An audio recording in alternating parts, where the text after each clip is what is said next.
মৌসুমীর সংসারে সবাইকে জানাই স্বাগত। শুভ সকালের অনেক শুভেচ্ছা, অনেক ভালোবাসা। আশা করি আপনারা সবাই ভালো আছেন।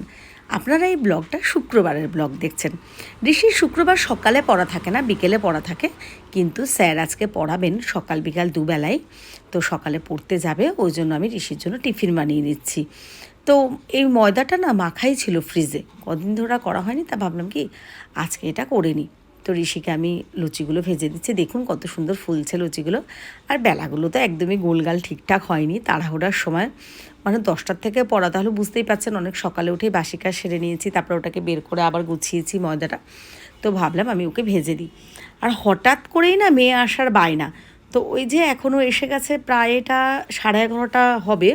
তো এবার এসে দেখুন ও কত কথা বলছে। আমি ক্যামেরাটা অন করেছিলাম, যদিও সেগুলো আমি স্কিপ করে দিয়েছি, যেহেতু আমি নিজে ভয়েস দেবো।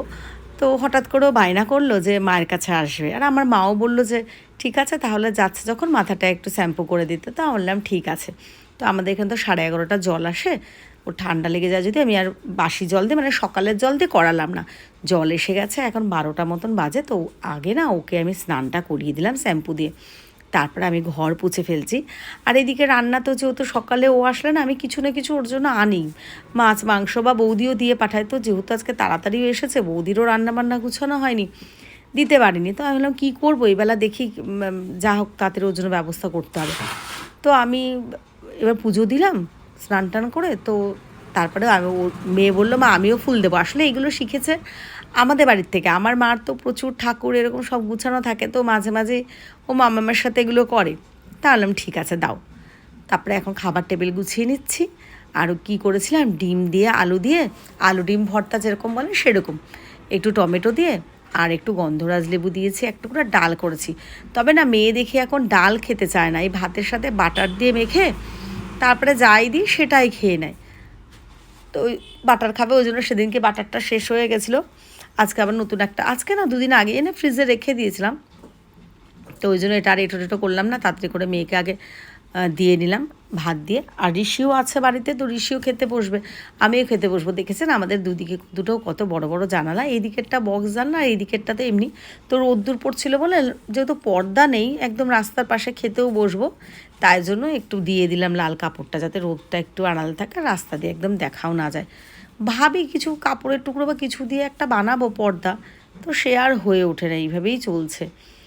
একদম রাস্তার পাশে তো সবসময় খোলাও যায় না, তবে কি সন্ধ্যার পর খুললে কিন্তু জানলাগুলো দিয়ে বেশ ঠান্ডা হাওয়া আসে, ভালো লাগে।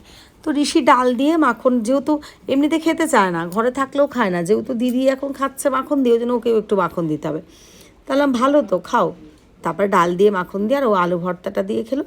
আর লেবুটা আমি একটু চেপে দিলাম, ঋষিও চেষ্টা করলো। তো লেবুটা না একদম রসটা মানে পাকা হয়নি, একদম কচি, কিন্তু গন্ধটা কিন্তু খুব সুন্দর ছিল। তো যাক, দুই ছেলে মেয়েকে খেতে দিয়ে দিলাম। এবার আমিও ভাবলাম কি আমিও খেয়ে নিই। তো খাওয়া হয়ে গেছে, এবার আমি পুরো বাসন ধুতে পারিনি, দু একটা যতটুকু প্রয়োজন আমি রান্নাঘরে এসে গেছি।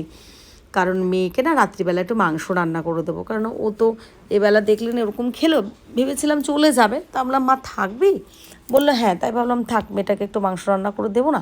তাই ভাবলাম যদি আজকে রাত্রে থাকে, মানে গতকালকে তো শনিবার পড়বে। হ্যাঁ, যদিও আজকে আমি কিন্তু শনিবারে ভয়েস দিচ্ছি, এটা শুক্রবারের ব্লগ, তাই জন্য ওর জন্য অল্প একটু মাংস নিয়ে এসেছিলাম। তারপরে সেটাকে আমি রান্না করে দিচ্ছি। এটা হচ্ছে হোয়াইট চিকেন কোরমা, খেতে কিন্তু ভালোই হয়েছিল। তো ওটা তো আমি দই আর গোলমরিচের গুঁড়ো আর লবণ দিয়ে মেখে রেখেছিলাম বেশ কিছুক্ষণ। তারপরে কড়াইটার মধ্যে সাদা তেল দিয়ে গরম মশলা দিয়ে দেবো, গোটা গরম মশলা। তা কড়াইটা অপেক্ষা করা পর্যন্ত একটুখানি অপেক্ষা করছি, আর এদিকে আমি হাতের কাজগুলোও গুছিয়ে নিচ্ছি। গোটা গরম মশলাগুলো একটু ভাজা হওয়া পর্যন্ত একটু অপেক্ষা করছি। তারপরে আদা রসুন গ্রেট করে রেখেছি, এবার সেগুলোও দিয়ে নিলাম, দেখেছেন। তারপরে যেহেতু মাংস তো অল্পই, ওই জন্য আমি অল্প একটুই দিয়েছি আদা রসুন। তারপরে ভালো করে স্প্যাচুলাটা দিয়ে আমি এগুলো নাড়িয়ে নিচ্ছি। আর জানেন তো একটা জিনিস ভুল করে ফেলেছি, তেলের মধ্যে দেবো তেজপাতাটা, সেটা ভুলে গেছিলাম, কিন্তু একটা তেজপাতা না দিলে না হবে না, ওই জন্য আমি এখনই দিয়ে দিয়েছি। তারপরে পেঁয়াজ আর যে কাজু ব্লেন্ড করে রেখেছিলাম হালকা ভেজে, সেটা দিয়ে দিলাম। এগুলো কী করেছি জানেন তো, ওই পেঁয়াজটা আর কাজুগুলো হালকা করে ভেজে মানে নরম হয়ে যাওয়া পর্যন্ত ভাজা বলতে, তারপরে ওগুলোকে ব্লেন্ড করে রেখেছিলাম একসাথে, সেটা দিয়ে নিলাম। তো একসাথে দিতে পারছি না, এবার হাত দিয়ে আস্তে আস্তে করে ওই জন্য দিয়েছি, চামচ দিয়ে যতটা পেরেছি একসাথে তুলে দিয়েছি। তো পুরোটাই ভিডিওগুলো ভালো লাগলে একটু লাইক কমেন্ট করে দেবেন। আপনাদের একটা লাইক কমেন্টে আমি পরের ভিডিও নিয়ে আসতে অনেক উৎসাহ পাবো। তো দেখুন আমি পুরোটা ভালো করে দিয়ে নিলাম।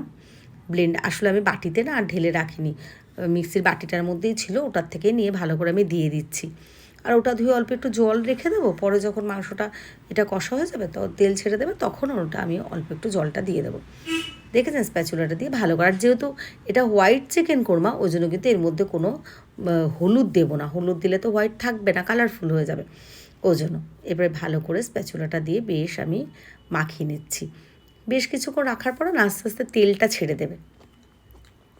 তো তেলটা না ছাড়া হয়ে যাওয়া পর্যন্ত একটু অপেক্ষা করতে হবে, নাহলে কিন্তু কাঁচা গন্ধ আসবে। যদিও সেরকম একটা কোনো মশলা নেই, তবু আদা রসুন বা পেঁয়াজ গাজর এটা দেখেছেন, দেখেই বুঝতে পারছেন এবার তখনের কালারটা আর এখনের কালারটা, মানে এটা কিন্তু পুরো রেডি হয়ে গেছে গ্রেভিটা, তেলটা ছেড়ে দিয়েছে। খেতে কিন্তু বেশ ভালো হয়েছিল, ভীষণ ভালো খেয়েছি আমরা। নর্মাল মাংস তো খাই সবসময়, কিন্তু এই চিকেন কান্তি একদিন রান্না করেছিলাম সেরকম টাইপসেরই লেগেছে। তবে হ্যাঁ, দুটোর মধ্যে যদি বলি তাহলে কিন্তু চিকেন কান্তিটা বেশি ভালো লেগেছিলো, এটাও খারাপ লাগেনি, কিন্তু আমার মুখে ওটাই বেশি ভালো লেগেছিলো। আর আমার ছেলে মেয়ে তো মাংস মানেই ভালো খায়, আর আমার মেয়ে তো ভীষণই খুশি হয়। তো এই দেখুন এবার মাংসগুলো সব দিয়ে নিলাম। এবার মাংসগুলো দিয়ে কিন্তু আমি কিছুক্ষণ অপেক্ষা করব, মাংসটা কিছুটা সেদ্ধ হয়ে যাওয়ার পর। তারপরে ওই ব্লেন্ডের যেটা বাটিটার মধ্যে ধুয়ে জলটা রেখেছিলাম অল্প একটু দিয়ে দেবো। রেডি হয়ে গেছে দেখুন, বেশ ভালো লাগছে কিন্তু, তাই না? এরপরে হ্যাঁ, একটা জিনিস বলে নিই, আমি কিন্তু একদমই লঙ্কা দিইনি, ওপরে দুটো কাঁচা লঙ্কা দিয়েছিলাম, মানে ঋষি বা আমি যদি একটু খাই, মেয়ে তো খাবে না, ওই জন্য কিন্তু লঙ্কা দিন। আপনারা কিন্তু এটার মধ্যে কাঁচা লঙ্কা ব্লেন্ড করে দিতে পারেন। তো এবার রাত্রিবেলা এখন 9:30 মতো বাজে, আমার মেয়ে 9টা থেকে 9:30টার মধ্যেই খায়। ঋষি পড়তে গেছে, ওর আসতে তো অনেক রাত হয়ে যাবে, 10:30টার। তো ওই জন্য না মেয়েকে খেতে দিয়ে দিচ্ছি। তো মাংস আর ভাত দিয়ে ও খাবে, ওকে খেতে দিয়ে দিলাম। ও খুব ভালো খেয়েছে, আমি পাশে বসে রয়েছি আর ও খাচ্ছে। ওই দেখুন আবার মাঝে মাঝে তাকাচ্ছে, তা বলছে মা তুমি খাও। তো যাই হোক, ভিডিওটা কেমন লাগলো আবার একবার বলছি, একটা লাইক আর কমেন্ট করবেন, তাহলে আমার খুব ভালো লাগবে। চোখ রাখুন পরের ভিডিওতে। আজকের ভিডিওটা এখানেই শেষ করছি। সবাই ভালো থাকবেন, সুস্থ থাকবেন, আমাদের পাশে থাকবেন। টাটা।